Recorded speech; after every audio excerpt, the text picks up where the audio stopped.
Any building on the West Coast is likened to a mushroom that is melting unless you are continually working on its maintenance.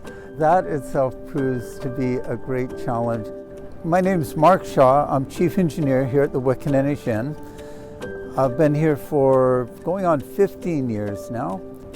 Basically, what I try to do here is just to try and to create the moments where people can recognize and enjoy this beautiful place. I guess what's held me here the longest is that there's just enough going on here to really keep one intrigued.